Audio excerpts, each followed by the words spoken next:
When you play the Game of Thrones, you win or you die. There is no middle ground.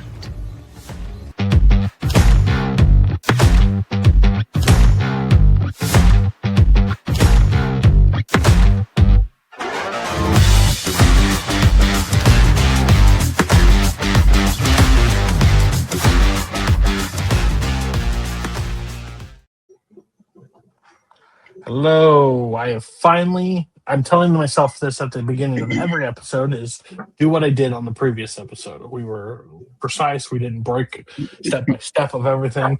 So I'm trying to keep myself on good pace on that. We're back.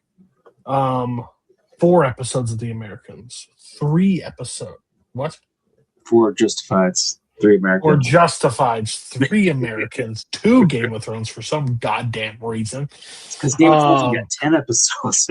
You can say that and it sounds justified, but let me tell you, I still don't like it. Let me tell you, we're Americans. Yeah. There it goes. No, we're here to talk about the episodes today. We had a pretty, I would say it's a pretty good week. We'll get into the whole discussion, see how everybody feels. A few of us have the same thought process on the Americans. I can't wait to discuss that live. Like, where the fuck are they going to go for season 2? Because shit, they jumped the shark on this one. But first up, Mark Menchaca, how are you? How was your viewing experience?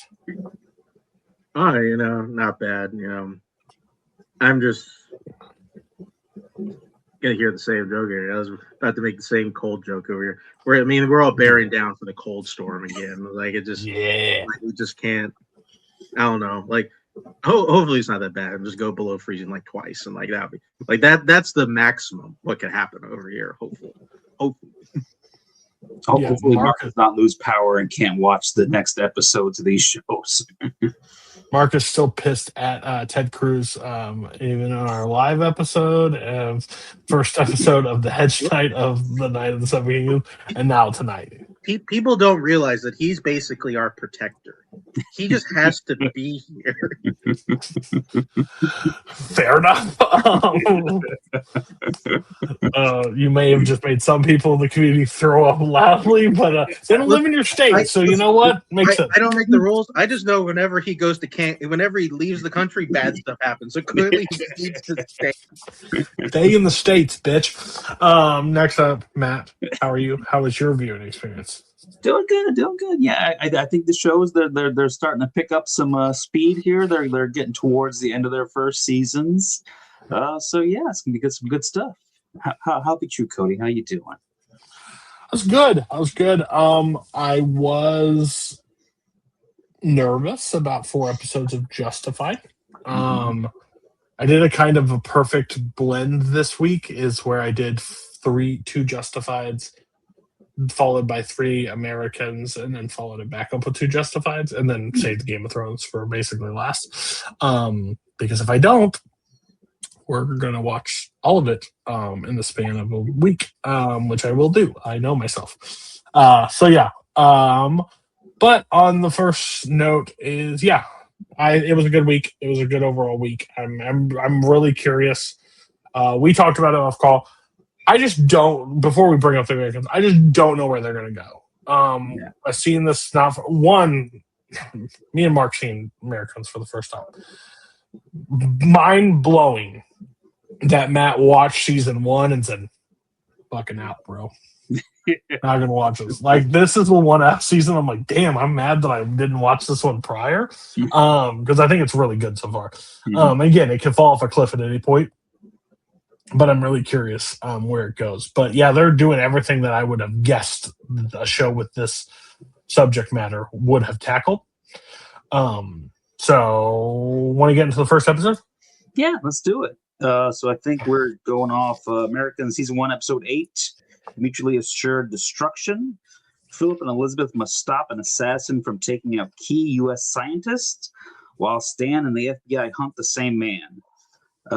Granny shocks Elizabeth with the truth about what happened between Philip and Ariana in New York. So yeah, we going assassin hunting. So I'm confused for what. Yeah, we're going to assassin hunt, and that's always fun. So when I said that Philip really seems to care about Elizabeth, but Elizabeth doesn't really care about Philip, this episode she cares about Philip. Well, they've this whole season they've kind of been like she's been warming up to him, kind of. Why? Because the cameras got turned on? Well, I think it's a lot of time to get warm. Killed that guy for her. That kind of switch. Him explaining, lying to her, I think was the best course of action. That bitch needed to shut the fuck up. What is her end game? Like, I think that's horrible decisioning on that part. If you want them to work together as a you want to divide them because you want Elizabeth by herself and to get rid of Philip and find a way to execute Philip. If that's the path, fine. Well, she told her that if the marriage starts to become too real, this whole thing isn't going to work out. So I guess she just wants them to both be like professionals, and just the mission is first. I guess that's how she does things. Fucking crazy. But Philip just to be like, no, nothing happened. Next day on a park bench. Here he fucked her. You want me to show you the pictures? You want me to show you what happened? Jeez, and now she's pissed about it. So I think that's an interesting. Again, what I would probably could have dragged out for like half a season, but like, nope. Next episode, they got enough shit going on. You want to add divorce into this on top of it? I just think that's a wild move for 8 episodes in the season 1. It's not a divorce. It's just they're hitting the pause button on the relationship. Okay, pal. It's a weird way to explain to your kids. Also, I mean, I just want to say this, even though I know we're meant to just kind of forget about it after the last episode. There's never really a good time to tell, your fake wife that you have a bastard son with another woman, but that would have probably been the time to tell her, like if she's already kicking you out. I don't know. Well, I mean, he's still not 100% sure that he has a kid out there. He's not completely sold on that, but yeah, you're right. I mean, if you're already in there, it's not like she's going to get any madder at you. If anything, you could say, hey, I had a lapse in judgment when she told me that we had a kid together. I think it is fascinating, too, the whole hunt down spy things. Like, their undercover looks so bad all the time, but it works for them. But when they go in that guy's house and the little girl pulls the shotgun on him, like they have this whole setup plan. And then, of course, Philip's around the corner to, finish it out. I did love that element of like the hunting down the other spies, whether like they're trying to kill, like Elizabeth is trying to prevent World War III from basically, like they're trying to not. Because isn't it covert that like they're going against like killing these? Well, because the Russians hired the assassin to kill the scientists, but then they changed their mind. And he's gone radio silent, so they need to intercept him. So that's why they blew up the scientist car to get the protection from the FBI for the other scientists. Yeah, because cell phones haven't been invented yet. We're like, hey, by the way, guys, we changed our minds. So don't go, assassinating them. Like, yeah. Yeah, and we got a Philip is in hot water. Mm-hmm. Because his lady is ready to just give all if she had access to the nuclear codes, the motherfucker would have them. Oh yeah. This woman can get. I gotta tell you something. You last, like at the end of last season, you mentioned fucking what's her name, Jodie Foster had no sexual chemistry with Chris Eccleston. These two, like, somehow have even less. Like watching Philip go to town with those dead eyes. They're like, what is that? When every other That sentence is man- about him trying to get information out of her, and she's He like, "Oh, must he loves me."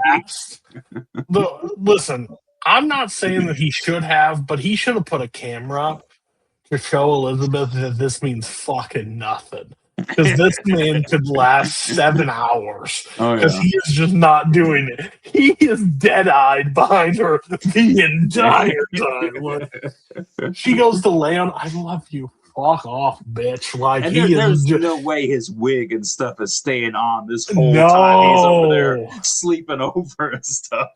She is putting in max effort, and he is putting in the minimum settings possible. But you're right. Jodie Foster couldn't bang a man to save her life. Let me tell you. Phillips giving Jodie Foster a run for her money. He is really in love with Elizabeth. It's clear. Yeah. I mean, this Martha lady too. I mean, she's got everyone's going after her too. You get the one guy in the FBI is going after her too. So, oh yeah, she's a hot commodity. Yeah. All for. I don't think anything that she's offering to the table. I don't know what an insight to the bosses. Yeah, she seems good. But yeah, so they Martha helps them get the information, and they find the guy and just break it while he's sitting there eating his dinner in the hotel room, and they pretty much kill him with one of his own booby traps. So it's unfortunate. Yeah, kills him with those, but they get trapped by that booby. It's just like, look to the right, and it's beeping behind his head. He's like, we're on the same team. Why are you doing this? Like, not anymore. And then it ends up killing him. But then he planted it. Yeah, he already planted the bomb on the one of the FBI agents. So he achieved his mission. So good assassin. And he overall started the mass chaos, the mass look into everything. There's also doesn't he ask at the end of the day? Oh wait, Stan's girl got a promotion, didn't she? She's doing pretty good where she's at. I thought she got moved up in the thing, like, to get directly, and he's talking about getting her out, but overall he's like, I thought I was going to be killed or whatever, but I got moved up. Like, I'm closer in the group now than I was before. I remember hearing that.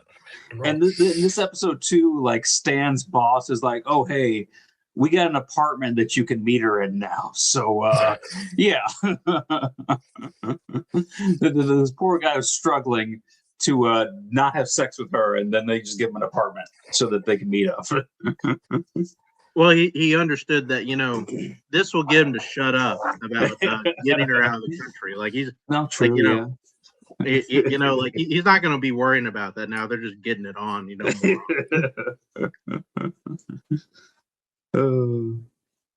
Isn't this one also Elizabeth goes, "This will never be again"? Like, or is that the next episode? I think this is yeah, I think it's kind of like at the end of this one, they kind of pretty much say it's over, sort of thing. Yeah, like there will never be us again. Like, this is not how this is working. We're just a mission now. So I mean, honestly, that's a better cover. Now they're a divorced couple. It looks like they fight all the time. I mean, that would be easier to explain why one of them just disappears like all night long. As long as the kids aren't with you want when you have a mission. Yeah. Okay. I feel like though that it's odd that the kids have to stay with her, whereas he definitely seems like the better parent of the two. Let's see. Yeah, but it's the 1980s. That's how it goes. Yeah. Gotta stay with mom. He's got to get drunk and play handball with Stan. All right. So episode 9, Safe House. Philip and Elizabeth shock their children when they announce they are separating. After Amador goes missing, Gad orders an unauthorized mission to grab a KGB agent in retaliation. Events soon spin out of control and come to a grisly end. crazy. Yeah, this is episode 9. Yeah. They This should be People are getting season killed. 4, episode 7. This should be happening. We are doing it in episode 9. And like they're sitting at a party. What a horrible FBI group. They're sitting in a party to talk about their because the scientists got bombed or whatever. Now they're like, we're going to do a counteract right now. We're going to get this guy. He likes to run. We can just take him. We're like, what the? There's children running around. You guys are planning just to take him out. And then, of course, Stan. There's neighbors everywhere. Of course, Stan has his like moral compass. Was like, can't be a part of that. No thanks, man. I'll sit out of this one. I'm just gonna go bang my Russian girlfriend. Like, where's your moral compass, Stan? You son of a bitch! Like, what are we talking about? Oh, it's pointing straight up. Yeah. Bingo. But yeah, they tell the kids that they're separating, just like any daughter would. Not takes it fucking well at all. Like, wants to fucking kill her mom. Blames. I mean, she was stupid enough to bring up, "Oh, you guys have another kid?" Maybe the opposite. Kinda, but no. It's like Junior and like in Breaking Bad. You bitch! Like he just like instantly went against mom. She's like, fuck you, man. Yeah. But the biggest thing, Philip is banging his Martha. girl. She says, "I love you. I will do anything for you." Blah blah blah. Stay here. I have to go to work. Fucking Philip's like, "Get me the fuck out of this place." He leaves.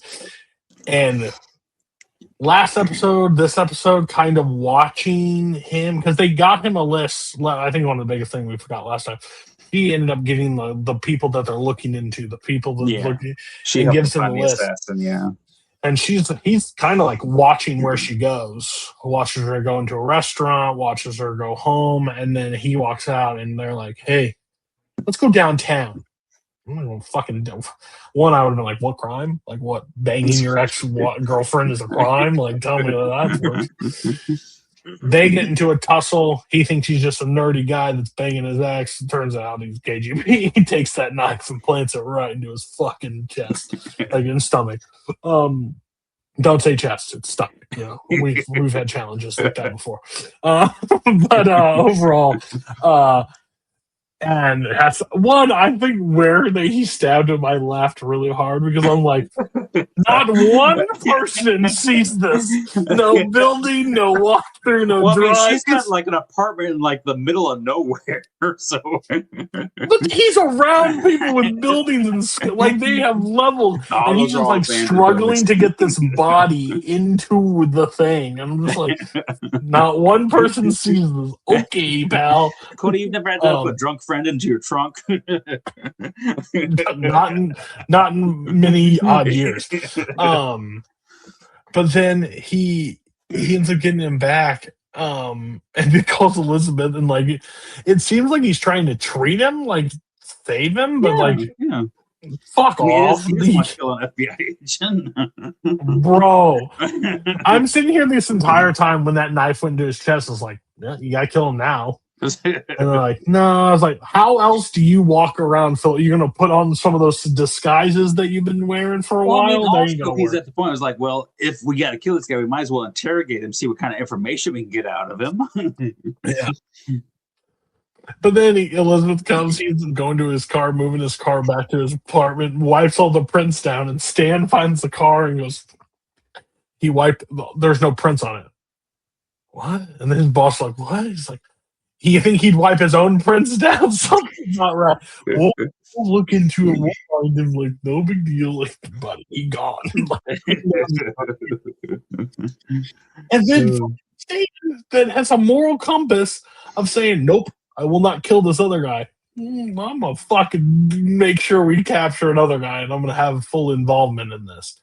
They don't even capture the right guy, right? Yeah, their target was now jogging, so they just grabbed the other, one of his lowerlings. They were that the rest of the Russians don't really care about. Yeah, I mean, they were supposed to get the Israeli from The Wire. Instead, they got his like friend that was running. Yeah, and He's they're like sitting at the there same and level as Nina, almost, maybe a little bit higher. yeah, and they're sitting there and they're like doing all this stuff, and they're like, they're wanting, like, he's like on the phone, he's like, give me the fucking person, we got this guy, blah blah. He's like, kill He's him. like, who do you have? Who are you looking for? I don't know any of these people. You got the lowest on the totem pole, Stan. I don't really give a fuck. You got him, buddy. And So then they're like, give give me. that you got Greg, and now give me millions of dollars. Like, nope. And they're like, give me. We have. Tell me where my guy is. And I'm like, your guy? We ain't got your fucking guy. Like, what are you talking about? Like, we didn't take him. Then as soon as he hangs up, like, find out if we have that guy. And then they interrogate him, and then Elizabeth's like, they're saying he's got this guy, like he's lying to. Like, why would he lie? Like, why would he tell us if that wasn't the target? But then overall, I think it's really great where he ends up dying. Like, they end up letting him die, and then he's bleeding. Like, he suffers basically a horrible death. Like, he bleeds out for fucking hours, and then they just drop him off. And then Stan finds him, and then Stan goes back to that apartment and just shoots the guy right in the head. So now we have a blood for another blood. Like, it's all crazy. I just think, like, I'm surprised they pulled this trigger in episode 9. Like, I was fast. Yeah. It was the quickest next episode click I've done in a long time. I'm like, yep, let's see where this fucking goes. But yeah, I think it was a great episode. I'm just really confused. I gotta be honest. I think up until we actually saw him dead eyes, I was pretty convinced they were gonna find a way to keep him alive. Like, I didn't think he was gonna die kind of until he's just kind of there. Yeah. Yeah, but I was like, he has to die because you've seen it. He's seen your face at this point. Like, you're done. That and it's a good. It's natural to the story. Like, this is how things progress at this point, and this gets us to what is actually going to be our season finale moment. And I thought for sure that he was going to recognize Elizabeth because he was practically eye banging her at Stan's party at the beginning of the episode. Like, who's that lady? And her disguise is not that much different. Yeah, no, not at all. But yeah. I don't think there's anything else from this one that I can think of. I think we pretty much covered it all. Yeah, this show's moving at a really good pace. Yeah, it's rapid. It just is crazy how I guess I'm expecting more of a slow burn, and it's just telling me sit back and enjoy the ride. So great. This is a fast war, not a cold war. So. All right. So I guess we can jump to episode 10, Only You. After Amador's murder, the FBI begins a massive manhunt for the killer. When they start closing in on Gregory, the KGB decides to send him to Moscow. Despite Elizabeth's best efforts, he refuses to go, even if it means his life. This was crazy. I had to replay it. I was just like, I think the man, we just basically said it. So their plan is to because they have to get the heat off the Russians. They have to get it off Elizabeth and things. So they have to get somebody to take the fall for this murder and to pick Gregory to do it. And then have Elizabeth basically be the one to drop him off at the location to be gone. Mm-hmm. After Elizabeth already had 2 episodes in of pain, overall, you know what I mean? I was really shocked. And then even more shocked with his decision.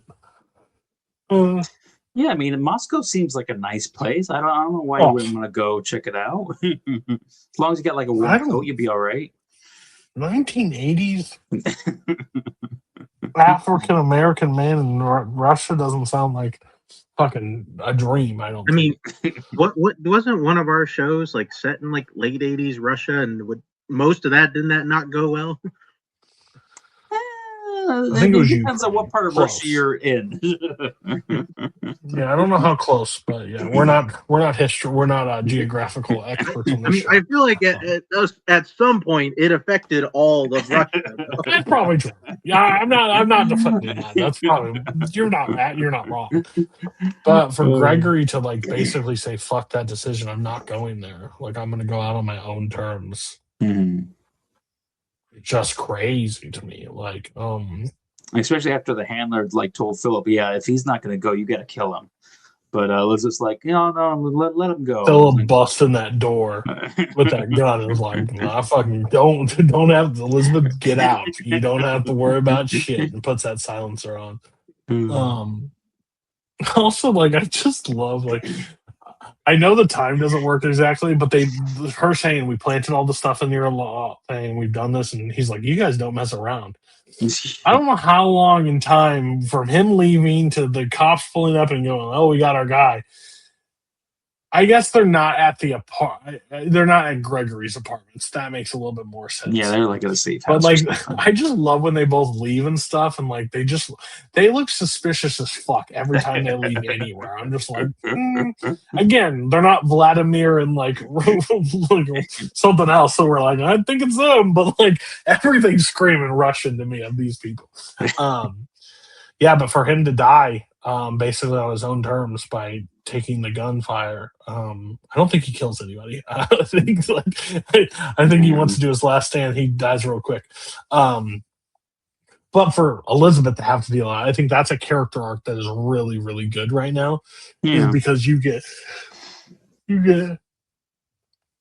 she is being back and forth, and now her one out. No, I wouldn't say out, but her one person she wanted to be with is like somebody she now definitely doesn't have an option to be with at all. Yeah, because he was like somebody like really close to her. She can confide stuff in, and like he even tells her like you shouldn't you need to be with someone who like loves you for how strong you are. Be like, oh, if you're with this guy, he's just gonna make you weaker. It's a good thing Philip didn't hear that, because he probably would have just capped him in the head. Like, the moment.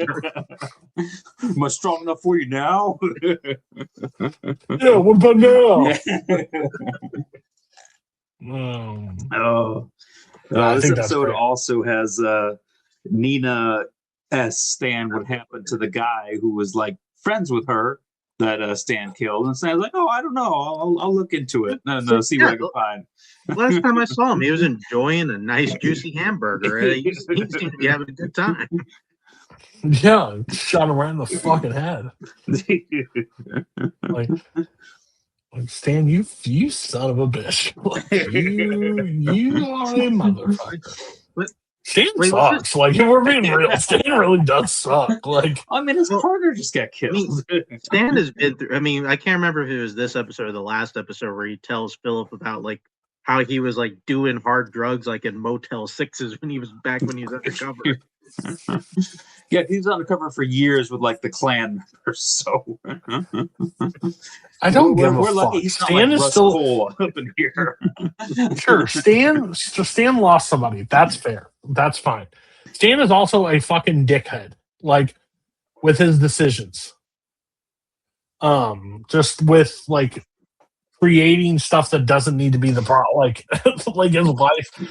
I'll sleep with a Russian. Why not? I won't sleep with my wife. Like, he's just like, ugh. Like, what? Very nice. Like, great success. I mean, she's nice to me. She doesn't always keep hassling me about what I'm doing. Except now, my mistress is like really on my ass about like this friend. Now she's hassling me if I killed her Russian friend. Now I need to get another mistress for my mistress.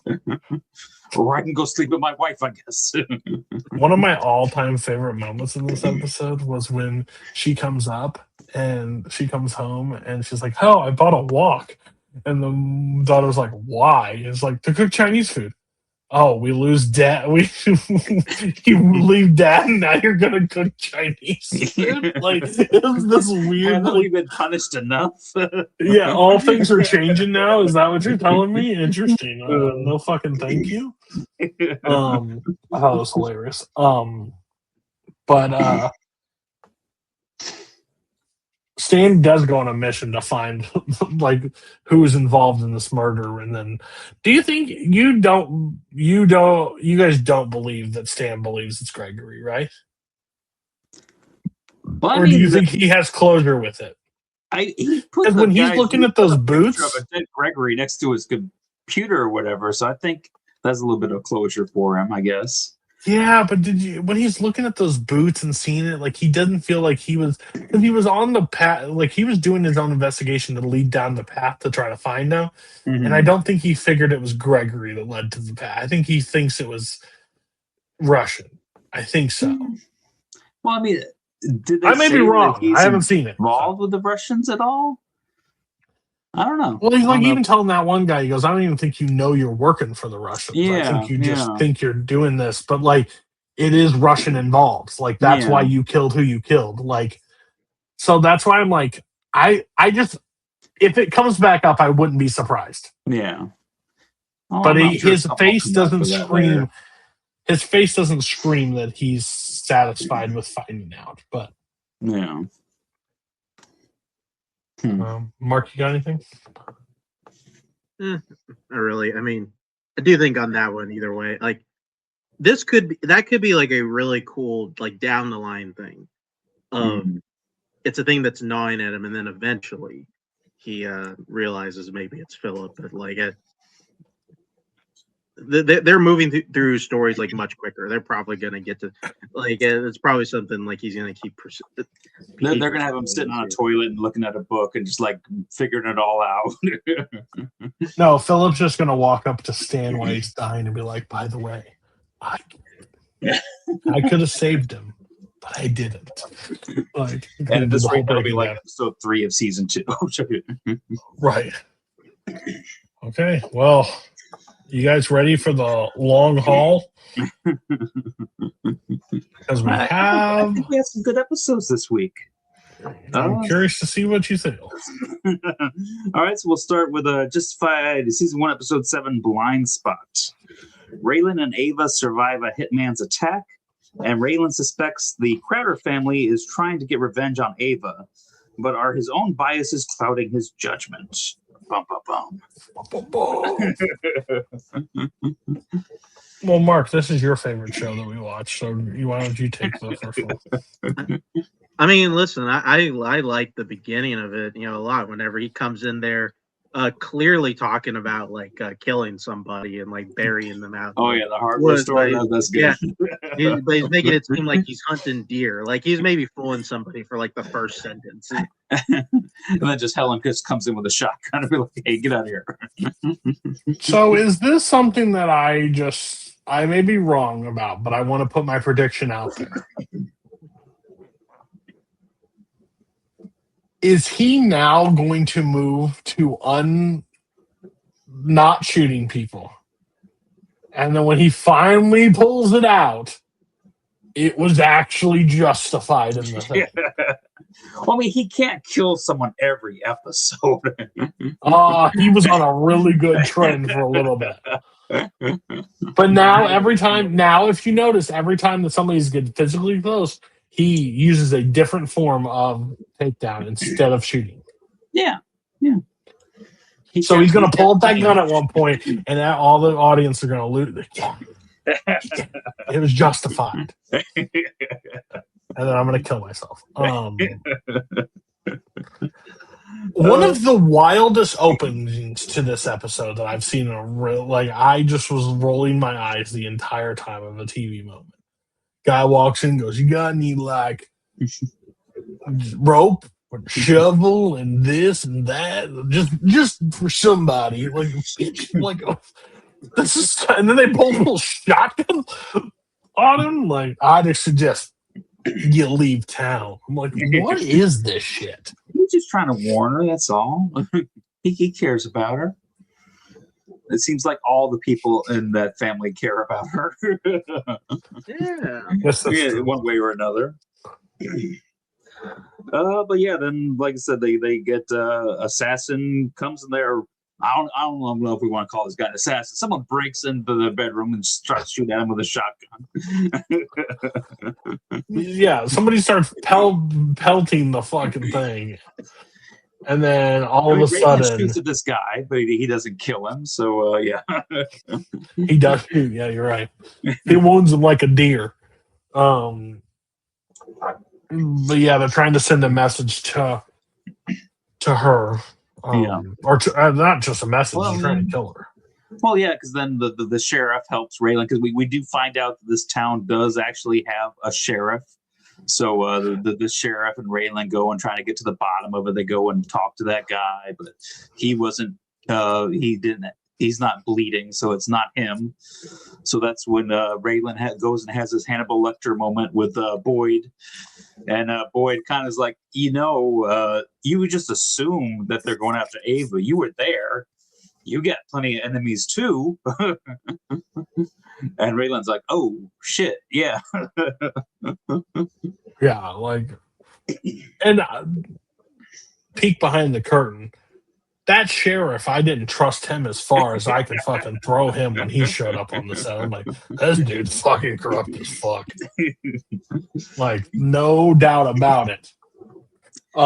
It turns out, check that box. I knew that was coming. And they I guess Miami hired this weird assassin who's like more worried about writing a book about being assassins than he is like being a good assassin. So it doesn't end up going well. What a weird fucking thing to throw in this episode too. Like you got an assassin writing a fucking book. Like, what is this shit? Oh. Yeah, so the sheriff got tied up with him and stuff, and the sheriff ends up killing him, and they pretty much just take Raylan and Ava. Yeah, because he was a bad assassin. He was writing a book about his fucking job, like an idiot. Oh god. And then shenanigans occur. Raylan and Ava end up getting the best of it, the situation, and I think the sheriff dies or gets arrested. I don't know. Who cares? One of those things. Yeah. I don't even remember. Like I saw this episode 2 days ago. Dude, this thing was a fucking fever dream. You started reading this shit, and I'm like, oh my god, yeah, that did fucking happen. Wow. Oh yeah. He ends up killing that. The sheriff kills that guy, like shoots him twice, and like get in the car, and then trust her, like the worst, like car thing at, like he ends up the car just keeps whipping on the road like it's fucking Ava's like attacking him and stuff, and but I'm like, that's like the car's flipping, like no doubt about it, and ends up driving, and they end up taking care of him. Like, it's just a weird one-off episode. I guess like him and Boyd have that stuff, but like. Yeah, and then Boyd's got the thing in the prison where the other prisoners get mad at him for talking to Raylan, and they attack him. But then Boyd's dad comes in and I guess helps break it up, and he tells them to leave him alone and stuff. And that's kind of it. This episode. This definitely kind He's of. He's a man of God. You don't touch a man of God. Fuck off. And then I didn't remember Jesus walking around with a swastika on his arm. Like, when did Jesus have the swastika? Well, I mean, the Nazis came after him, so we don't know. We don't know where he decided. That might be one of your best responses I've ever heard in my life. Hitler was later, so we don't know what side he would have been on. Fair enough. But hey, Raylan gets out of this situation. Yeah, Raylan gets out. He's good. And so does she. Yeah, she's good too. They need a new sheriff again, I guess. Back to the U.S. Marshals doing everything. But I guess unless you guys got anything else, we can jump to the next one. Got nothing. I mean, we mentioned crowd of Boyd in prison, like yeah. We ate his liver. This one's more a setup episode for the rest of these episodes here. Yeah, we had Hannibal Lecter eat eat his liver with a nice Chianti and fava beef. Yeah. I don't believe Boyd will be eating either of those things. Blowback. Raylan tries to defuse a hostage situation in the marshal's office without any casualties, and later discovers that his relationship with Ava could have repercussions on Boyd Crowder's prison sentence. This episode's a banger. I don't care what you guys say. Sure. He brought this up before we went low on it earlier because this is an episode that he was very passionate about. Like, I'm gonna say, Matt, I think you're half right. Like, it's half a banger because there are a lot of I think there are a lot of cool things in this episode, like the face to face with that guy that Raylan's ex-wife meets. Like, that's a really Wynn Duffy, yeah. And then we kind of, like, honestly, the stuff where they're trying to like prep Waylon for kind of like that lawyer coming at him, Mm-hmm. all the stuff that's like season building stuff, like all that is great. And then we get this like bullshit like hostage negotiation story put in here that's fucking stupid. And like it's, like I was dying when the main episode stuff happens, and then like I'm being brought back whenever like our actual long running stuff is going, which gave me hope for the show. I will tell you that, because I'm at least invested in some of this. I cannot give less of a shit about their like procedural bullshit thing they got going on here. Hopefully, like I'm praying you're telling us the truth. Like, this shit ends like in a couple of weeks. So I'm different than Mark. I actually enjoyed the hostage stuff more than most of the procedural because I liked both actors involved in it. Yeah. So it was like a fun like back and forth between them. To get the chicken, blah blah, have the whole conversation. I just laughed at some things that I thought were just remotely just some of the dumbest shit possible. Is like, you got 15 minutes before they all come down. It is literally less than 2 minutes. These motherfuckers burst through the door, and then they have this like. And I've never seen a SWAT team in any show ever enter a room and be like, all right, I guess we can take a pause. Like, they're going through that door in a second. Like, there's no ifs, ands, but they don't enter a room until they're ready to disarm situations. They're just there for negotiating. Slow them down a little bit. You snap. I'm with you on some things. It's one of the dumbest things I've seen. But overall, like the characters and stuff, like I thought it was really interesting. I really do. I mean, he's able to defuse a hostage situation with fried chicken and some bourbon. Doesn't have to pull his gun out. Hey, I promise, every time you come here, I know you'll have to be here for 3 weeks. I'll give you chicken every time. I'm like, what the fuck? Like, shut up. Oh, took it off. It's like, all right, next episode. Yeah. But yeah, like Mark said, we are introduced to Wynn Duffy, who is the shady businessman that Winona's husband is involved with. She comes home and he's broken into their home and telling her that he's a security expert trying to help them out with some stuff. Great. And he's definitely a very slimy character. Very slimy. Because I mean, he just feels like a door-to-door salesman who just happens to be in your home, and then it doesn't become like fully threatening until he's been there for like a minute and a half. But you realize, he kind of looks like a demon. Yeah, looks fucking sketchy as fuck. I didn't like when her husband then comes home and like pretends like he has no idea who that guy was or what's going on. Yeah, zero. Like, wait, he was here? Who? What? I don't know what you're talking about. This show didn't come out too long before that Shaggy song, where like he just tells like his girl like he just didn't do it.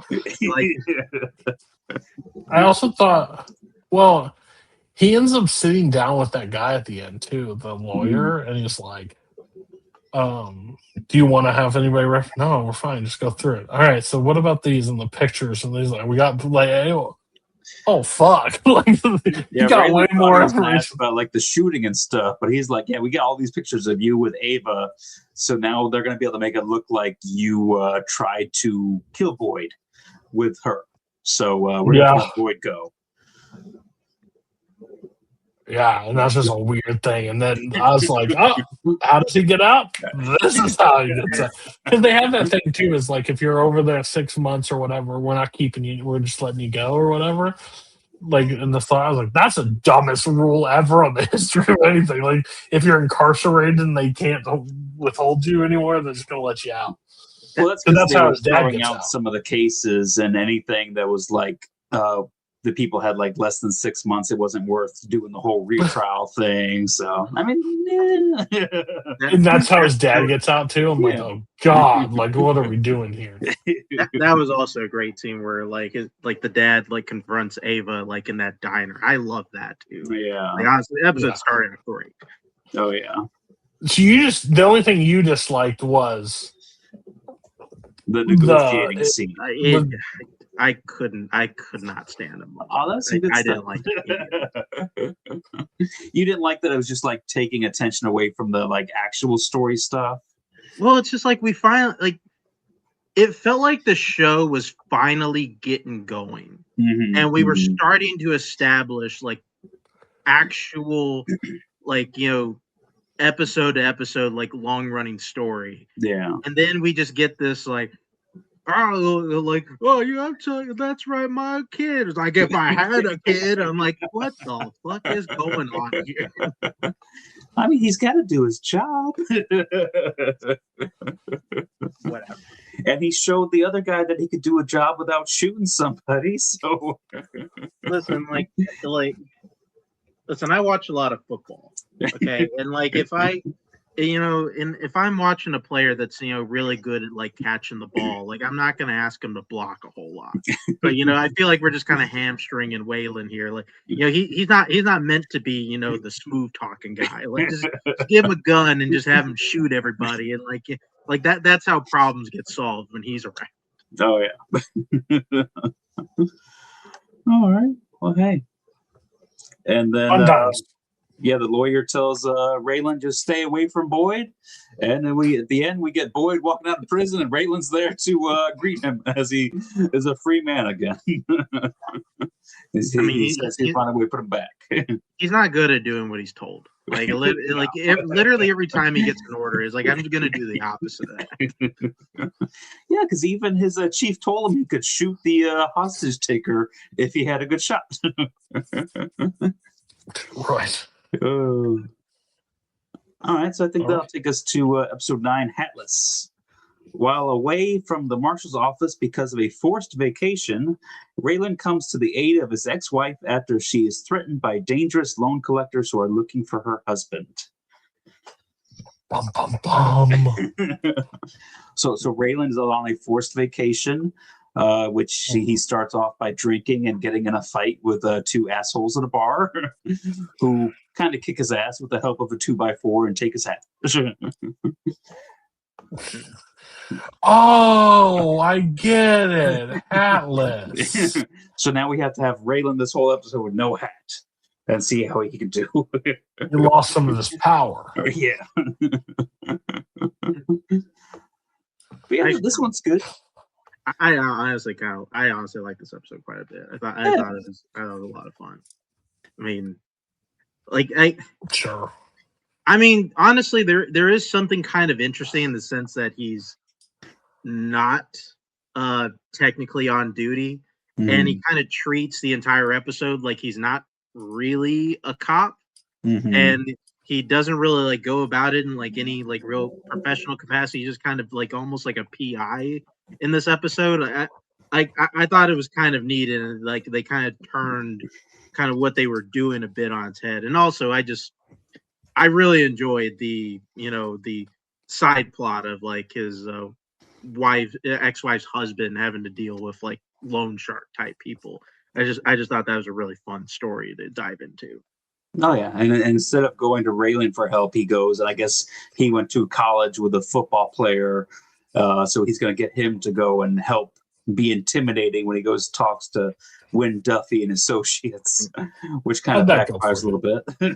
I mean, he tried to talk him out of it. He's like, "Hey, maybe or he didn't try very hard because clearly he went for a reason." Listen. Raylan is a certain type. The fact that she went and started dating this guy, I don't believe that for a fucking second. And I just don't like the four. I don't like the four characters that we are featuring in this. I don't like her husband. I didn't think the football player was that great. I don't like the loan shark guy, whatever his name is. Win Duffy, yeah. And what about? I don't like his. I don't like his muscle that doesn't look like muscle. Like I'm confused by that shit. Oh, he's a boxer. Yeah, but that football player should have beat his fucking ass. Like I'm gonna be honest with you, he's got about 8 inches on him and about 220 pounds. It's all about the technique. It's fine. I do agree with your face mustache boy Mark. I do agree with him. Sorry, I figured I'd get there somewhere. I do like him as a private eye instead of like the law stopper of all law stoppers. Like he just gets called for every random fucking assignment. So that was kind of interesting. But overall, it was just another nothing burger. Well, it kind of tied up at least like the storyline with Winona's husband dealing with these loan shark guys a little bit because he gives up, I guess, the land. So I guess the only thing of value he had. And Raylan gets his hat back at the end. So he does. Cool. And it's like it's not about the cases we solve. It's about the friends we make along the way. That's right. That's Raylan and the bar guys learned. One day he might have to get those guys to help him out with something. Who knows? All right. So I guess we can jump ahead to episode 10, The Hammer. Fresh out of prison, Boyd begins his mission to bring religion to the backwoods. Meanwhile, Raylan starts trying to make a new case against Boyd while working as a bodyguard for a judge whose life has been threatened. So Boyd's this does stop, right? Yeah. This case by case shit does stop. More season-long arching stuff. I mean, he still has stuff that he has to do each week, probably. But listen, I will be honest with you. Mm-hmm. If you're going to give me Nazi Walton Goggins preacher, that I can go case by case. Oh yeah, I'm gonna be just fine with that. It's like as soon as the Raylan gig and playing voices, come on in, brother of Christ. Remember, he's gonna be in almost every episode going forward. Love it. And like, come on in. He's been having this whole. I'm just trying to bring people to Christ. Like the fuck you are. And Raylan believes that every time he says it. Yeah. So I thought that was really funny. I do enjoy that situation.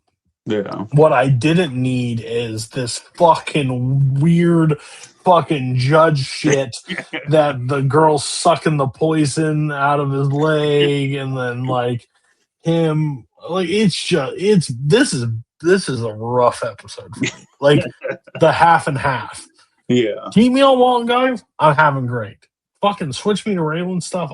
I could care less. I mean, but how else are you gonna get the poison out? I know how it works. I'm telling you, it doesn't need to be a subplot in a episode of Justified. I mean, after I was already put a poisonous snake in their bed. Yeah. After I was already this is my 4th episode, and you got me on the best episode in episode 8. I had to wait 2 more. So rough situation on this one. I do like the guy who plays the judge. Like I think I find him funny. Is this the first time he's been in one of our shows? Has he been in some? I think so. I mean, he's like a big TV guy. Like I'm Yeah. a little surprised. Like this is the. If it is, I'm a little surprised the first time. Yeah. No, I think so. And I'll do some research, but I mean, like a bit, like Stephen Root. That's his name. I kept wanting to call him Bill Dotrieve. Like that was like it's not that. Yeah, but yeah, he does. Like I said, the judge is getting threatened, and he I guess he knows about Raylan, so he gets Raylan to be his little bodyguard.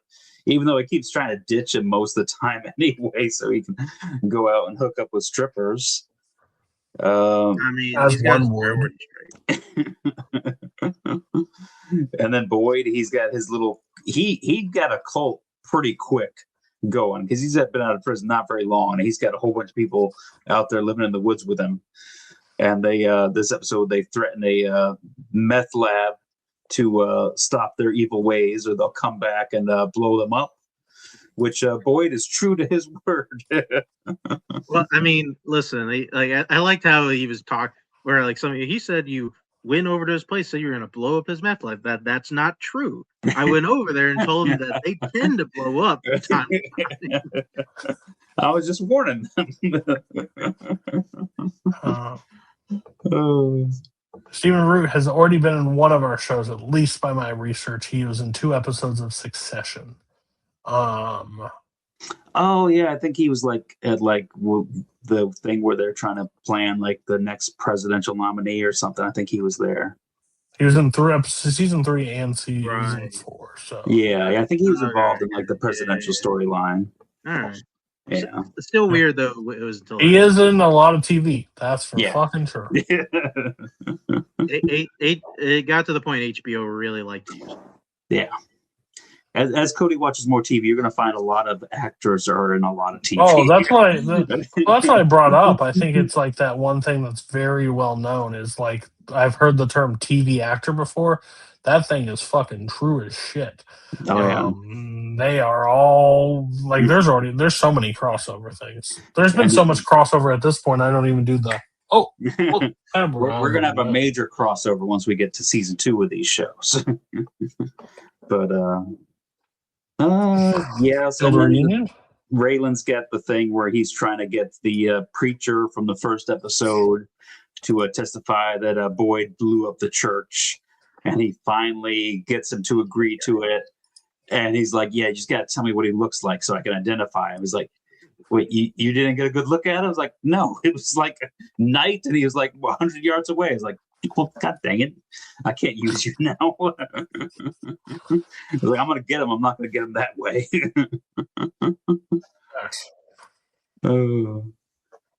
Yeah.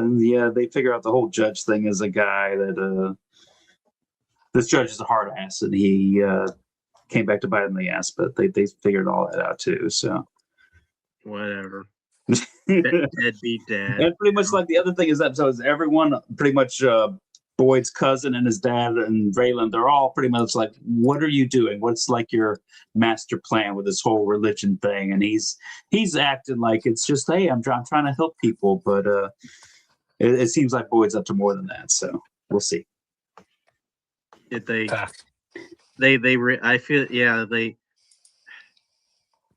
wonder how many episodes they did after the first episode, and this guy, like, he has to be back here. We got to figure something out to just make him a main part of the show. It's like it did seem like they tried for a little bit to not have him involved. Yeah, because I can't imagine what the show would have been like if they killed him off in the first episode, like they originally was the original plan. I just can't see it, but hey, that's good. I mean, like because I know, like, it sort of reminds me of when people talk about like Breaking Bad and like Jesse was supposed to die. Like that seems nuts, but I think I could visualize Breaking Bad without Jesse. Kind of like it would be very different. But I think you could probably still have a good show without Jesse. Yeah.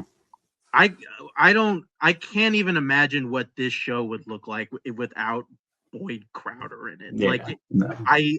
I can't imagine it'd be anything I'd have any interest in.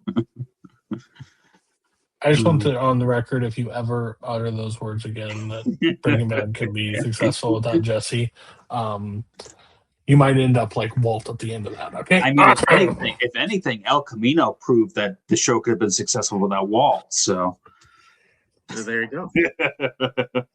All right, we're gonna move on before I crash out live on this show. I will not be your puppet. I will not dance to your tune.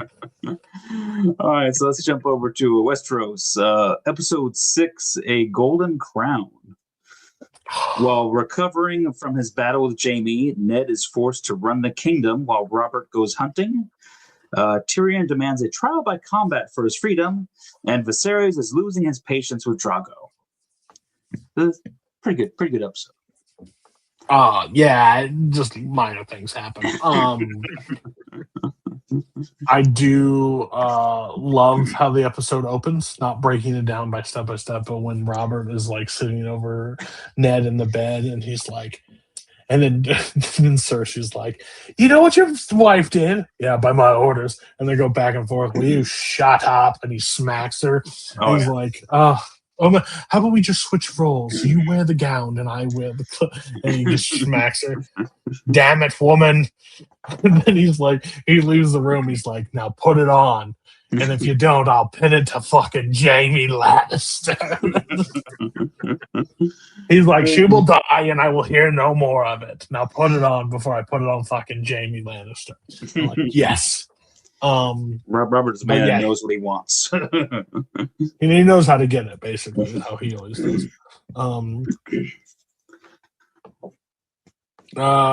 We learn a little bit more about Khaleesi and her fire-retentive powers.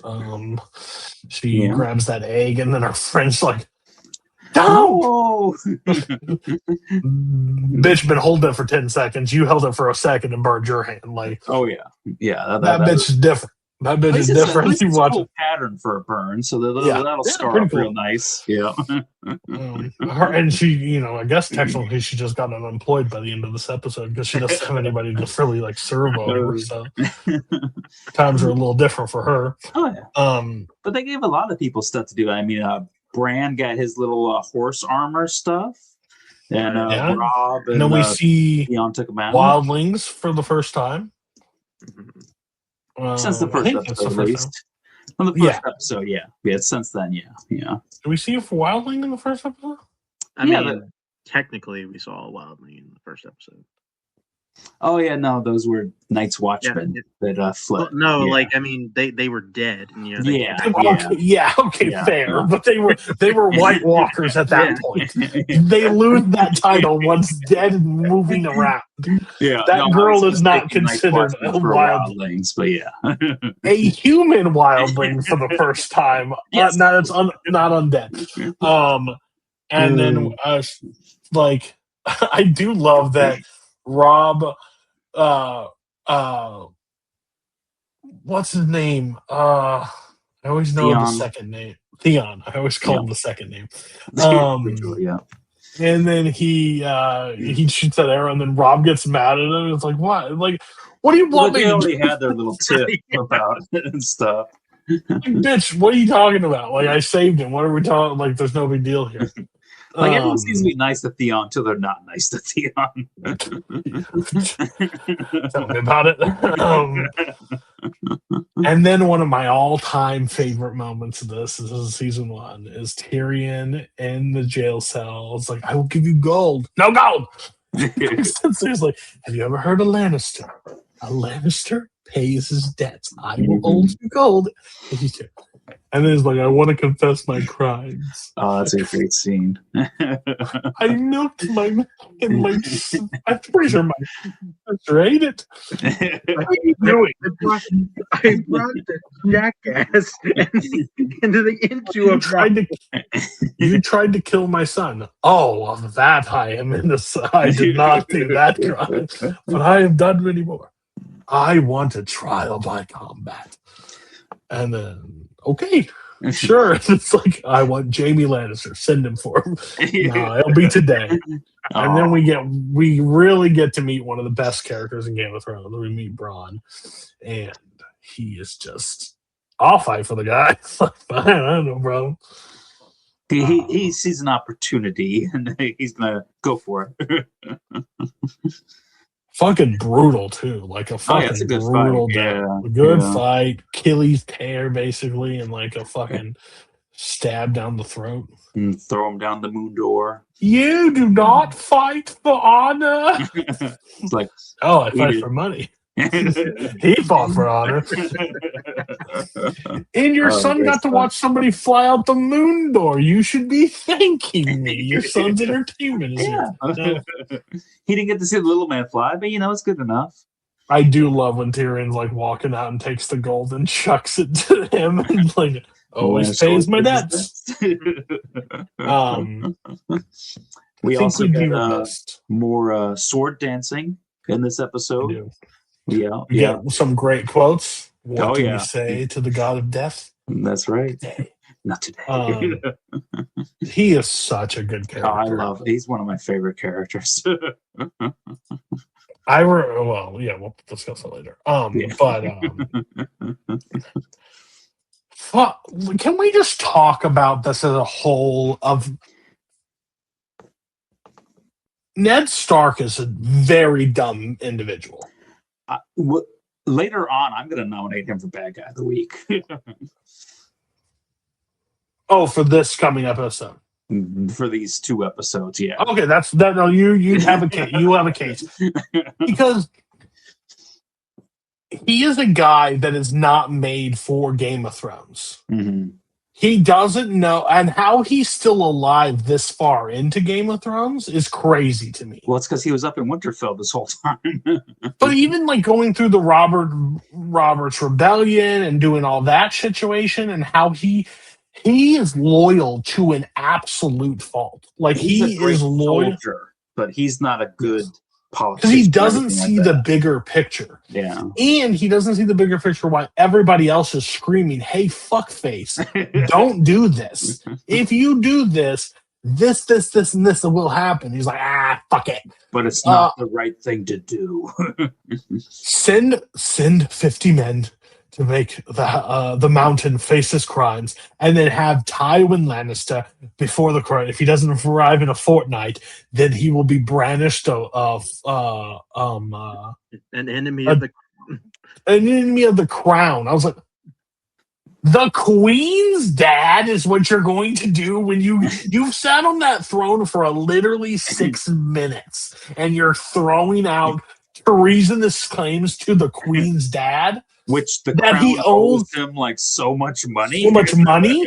I mean, that's I was like, you're a dumb individual. Like you're loyal, but you're beyond loyal. Like you're. But I think because he has more evidence now that he knows. Yeah, I think he's in this episode. He kind of finally puts it all together. He's going through the books, and he sees about the Baratheons being of dark of hair, which is hilarious. Because the person that had to write that down would have to go, the fuck? Like, hold on, black of hair for fucking 7, 8, 9, 10 generations. Blonde.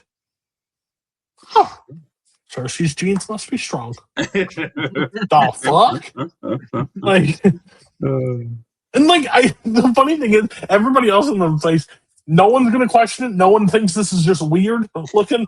Like, well, this should be like it's weird, but no one's gonna say it out loud. Yeah, I guess. I see a problem here. But like, King, I think there's something wrong with your children.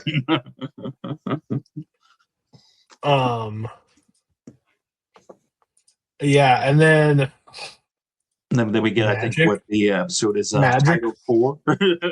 Magic. He goes in, steals the dragon eggs, and then fucking Jorah's like, nah, buddy. You can I'll sell one. I'll sell one for a boat. I'll sell one of. You're taking all 3. I need a large army. Goes in there, hammered off his ass. Knows he can't go. He can go in there and just act like a total jackass because they can't shed blood on the thing. He's like, you're supposed to build me my crown. You're supposed to give me everything. Oh, but he's talking shit.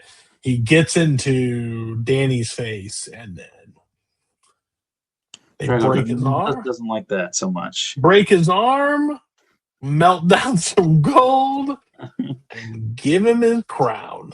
Oh yeah. All right.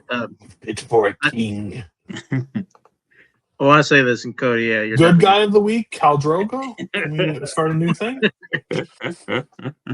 Okay, you're definitely gonna think this is nuts, but this was actually the very first scene I ever watched of the show.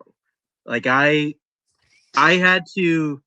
Like I started 6. I had to like go, like I was going on like on a trip or whatever with my brother, and like I got to his house, and he's like, I was watching the show, like and so he was at this part, and like I watched him, and like, Jesus Christ, what the fuck is going on here? Which, looking back now, it's like it's the way they set him up. Like I would have thought he would have been a character that would have been around for several seasons, and for him to go out as brutal as he did like, and it also for me, you know, this was a like a double rewind. Honestly. I had to watch it several times. If I would have walked in and saw this happen, and just my first viewing of it, or saw that, I think I would have dropped everything and just found out where to watch this, because that would have been. And I mean, it's going to be more later, but it's like proof that this show, the people, it doesn't matter who they are, where they are, they can go at any point. Like that's the great thing about it. That's why it became a cultural phenomenon. Not besides it's a good acting and good story and everything about it. It's just that nobody's time is promised in this show, and that's what's beautiful about this show. Yeah. Or when he got that golden crown, I was just like, you saw the writing on the wall that he shouldn't have been around for very long. But with Mark, I'm like, he's such a good villain. How are they going to kill him off? Like, what are they going to do if they got plenty? Yeah. They got fucking plenty of people. But it was crazy. It was a mind-blowing moment when I saw that. My jaw just hit the floor. I was like, so I think it's an absolute perfect end to the episode. I think it's like and then like Khaleesi saying like he is no dragon. Like fire cannot kill a dragon. He is no dragon. We also learned that there is plenty of ways to kill a man without actually spilling blood. Which Viserys is that. I don't know why he went in there all cocky. that when you see that bubble on the gold and stuff, I'm just like, just the thought of just a tiny bit touching me, I was in tears. Like, thanks. Like his whole head went under like crazy. And he's such a good actor too. Like how he just like did the pain and stuff. Like, no, like, Danny, please, no. I'll be Buddy, maybe don't tell her that you'd let 40,000 men and their horses fuck her. Like, but that was a week ago. About a week ago. I've changed. I think now we can get to one of the episodes that was absolutely the hardest to stop. The one that lives probably rent-free in my head. The one I think of a lot of this one, just because there's one classic line in it. So okay. So episode 7, you win or you die. Robert has been injured while hunting and is dying. John and the others finally take their vows to the Night Watch. A man sent by Robert is captured for trying to poison Daenerys, and a furious Drogo vows to attack the Seven Kingdoms. Yeah, I don't know where we want to go at start. I wanted Robert's death. Robert getting attacked by that boar and then all having to go in and talk to him. Smells like death. One, I was very sad because I love Robert Baratheon. I think he's one of the funniest characters. I like that actor in general. Yeah. But side note, he instructs Ned to write a note. Kind of like his last will and testament. When he changes the line on the note from Joffrey to rightful heir. Do you think that's the clear giveaway, or do you think that matters at all? I mean, I don't think it was a smart move. Right. Not that we find out that it really matters, but sure. Which do you think that would have made a difference if? No. Let's cut forward. He gives Cersei that note and it says Joffrey. No. Yeah. No, because why? It saves it if it doesn't. They don't have the meeting in the courtyard. Mm-hmm. Because the courtyard happens before the note is delivered, and he tells him to basically leave and because Robert's still gone. Robert's not been injured. Yeah, this is when he's the warning. Yeah. And Cersei tells him, in the Game of Thrones, you either win or you die. And she knows clear and well that she knows she can't escape Robert's wrath in general. If this comes out to be true, which is true, that your brother or your lover, it's not going to end well for them. So that's the overall touch of how that works. I just don't think there's a scenario that he walks away fully with that. But he is so dumb. Everybody, I remember watching this and I was well late and everybody's like, oh, Ned, I love Ned. Me watching this, I was so frustrated with Ned Stark the entire time. Wait, hold on. Were you frustrated with him even at the first watch? Yes. Okay. I'm curious about that because I feel like I'm frustrated with him now on rewatch. On rewatch, everything he does is so glaringly wrong.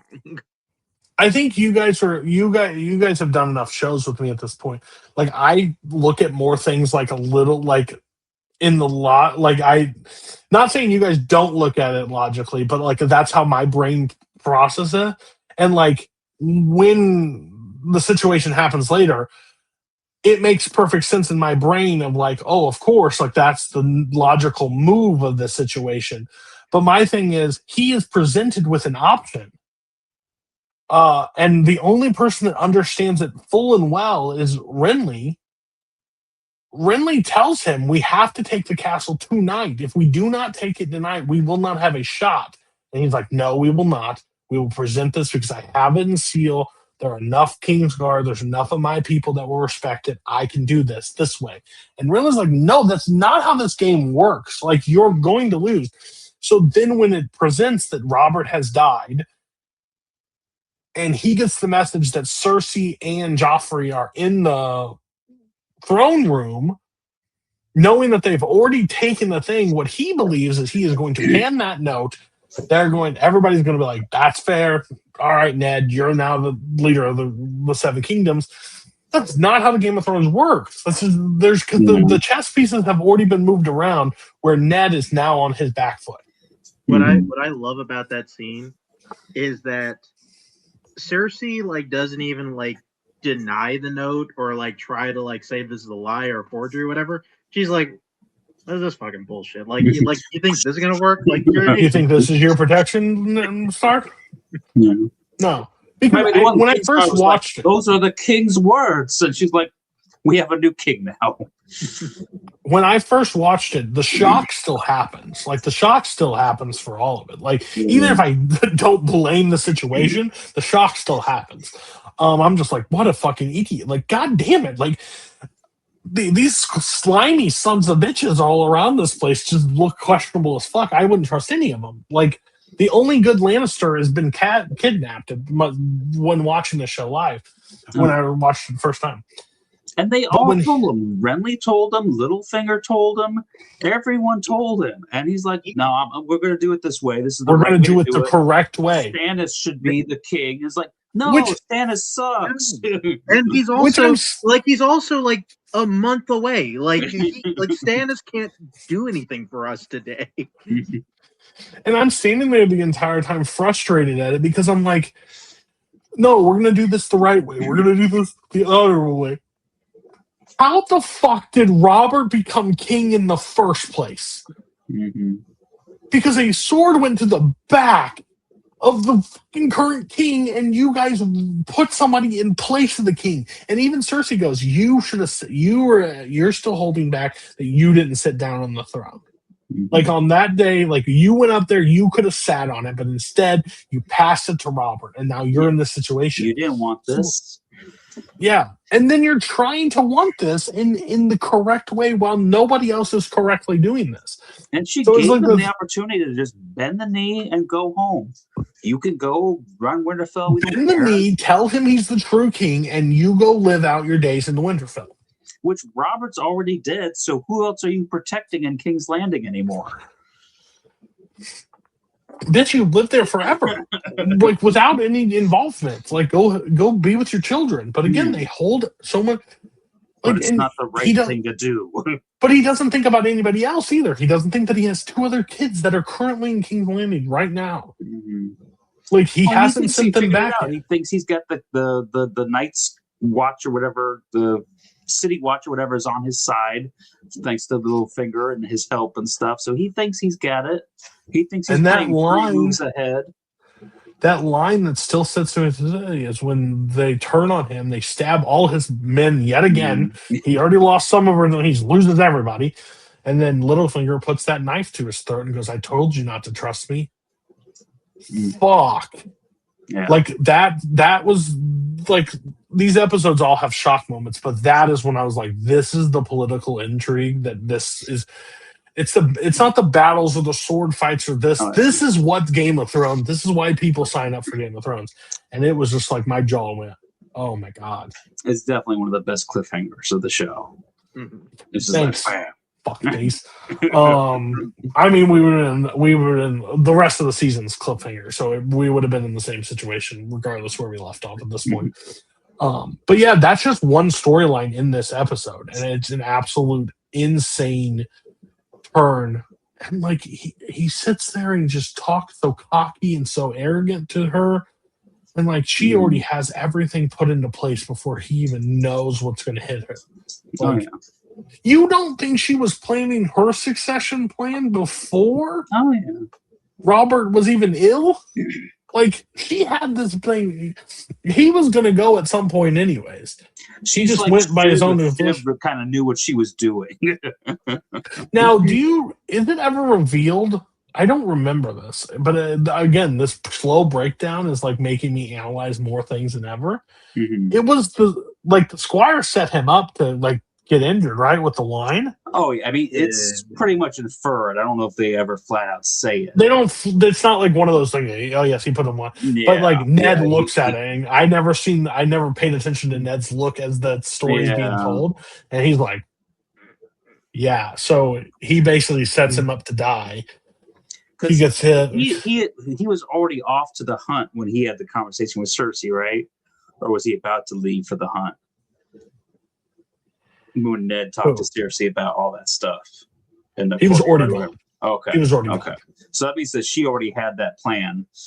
I feel like that feels like a long running plan. Mm-hmm. Of like, hey, whenever you guys go out for a hunt, like just load them up with wine. Yeah. But the thing is, maybe like an accident will happen. I think there was something in the something like something more. Feels like that she kind of had it because that motherfucker operates fully lit 24/7. I don't see Ford taking him down unless he was like drugged a little bit or something. And even the reaction was like, I still get it. Like that's the first time ever. And like I think even the face of who's the leader of the King's Guard at this point? One guy, old guy. You know what I'm talking about? Yeah, the old guy. Yeah. He even has like a look on his face, like he is just shocked that this is the way he went down. Like I've seen him do this hunt so that we don't get to see, like the hunt scene where he gets taken down by the boar. Oh yeah. Is it Barristan or like? Yeah, Barristan. Yeah.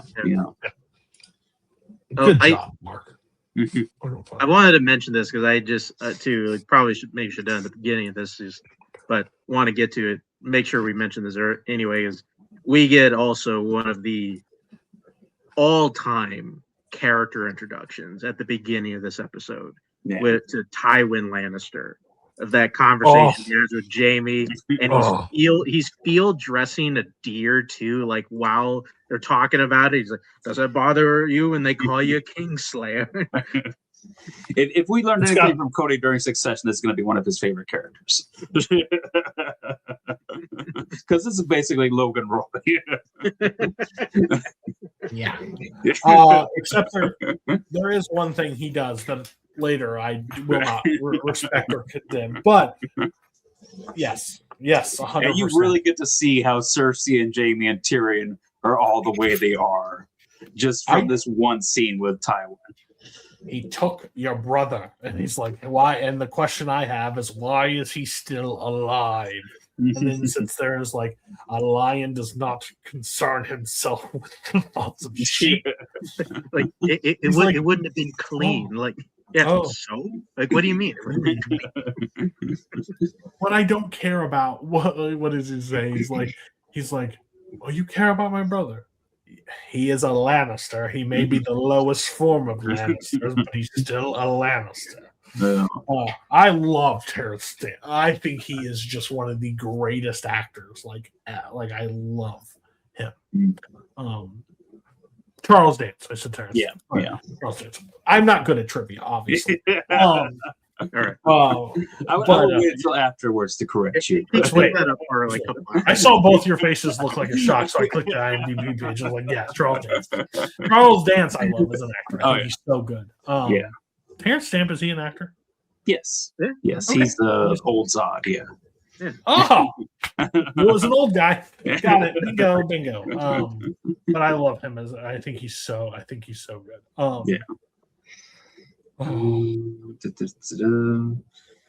think covered a lot, and then we got Drogo's pretty much pledging that he's going to they're going to ride across the sea and get the throne for his son. That's right, because that's when the plan to assassinate Daenerys goes in. And with Jorah. Yeah. So does it seem like Jorah? Did he know that guy was an assassin, or he just kind of figured it out? No, he did. Okay. I think he just deduced it. Like he realized. No, because he got the note from the little thing. Well, he knows that there is that they're trying to kill her, but I don't know if he knew specifically that one. I think as soon as he got the pardon, he realized it was good. This is this is where it was going to go down. Yeah, he was like saying, "Drink." No. Wait on my own supply. I got this special wine, just for queens.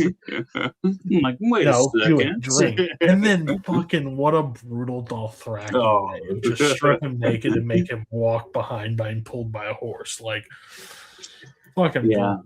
I would not get very far. Nope. I would have. Please kill me. I've seen you guys kill people.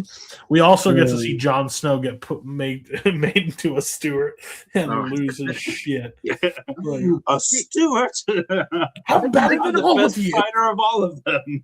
I got a question for you guys.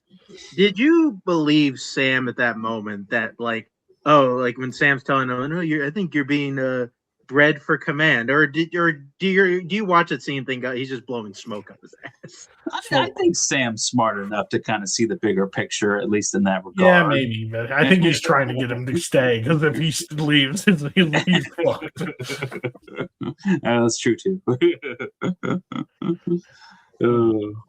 I think the only thing of this episode I didn't really particularly love is the whole Littlefinger casting couch moment, where he's got the two ladies, and we get to learn a little bit more about Littlefinger's past and stuff. I guess they're trying when you sit there with your wife and just have to watch an ongoing sex scene about her working her ass, it's probably not the greatest time for any of us. HBO's like, we need to get a bunch of character exposition in here. But that's just going to be boring of a guy talking. What can we do to keep people interested? You know what? I could have just listened to Littlefinger. I didn't need her to flip her over and work her ass, as he describes. You be the man. Yeah, what the fuck? Oh. Wild times. Yeah. I do love any of you believe in the old gods? It's like, yes. And then Sam goes, no, not really, but I would like to go because my father didn't have any of them. It's not like my gods do much for me. Yeah, the current ones don't do a lot. I'll take the old gods. Yeah. Great episode. I think we pretty much covered everything. Good stuff. All right. Well, hopefully we can. Oh, never mind. That's off topic. All right. Bad guy of the week. Like I said, I would throw Ned Stark up here because he was just such a fucking stuck in his ways. Wouldn't listen to nobody.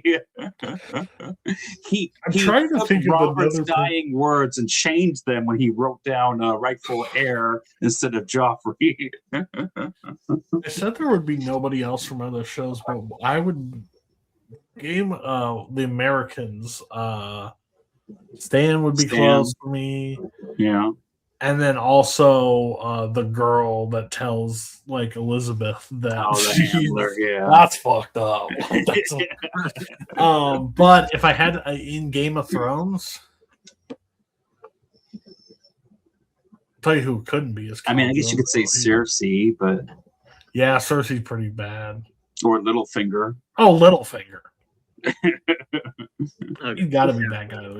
I guess he did warn him, didn't he? Yeah, he did warn him. He even warned him in this episode. You know what? I kind of like it. I go Ned Stark. Don't have many more to go with Ned, but yeah. What do you think, Mark?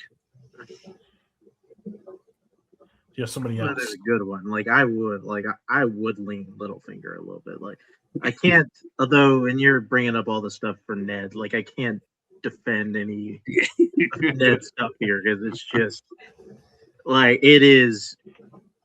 Especially on rewatch, everything he does is idiotic in these two episodes. It's it is hey, what's the worst decision we can make at this moment? And that's what Ned does without a second's hesitation.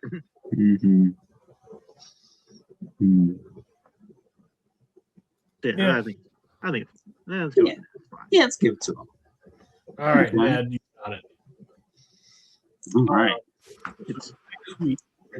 Next week, I think it's 3, 3, and 3, I believe. Yeah. And we're going to wrap up season 1 for all 3 shows. As they go. So that should be fun. Yeah, can't wait. See you all next week. Bye-bye. When you play the Game of Thrones, you win or you die. There is no middle ground.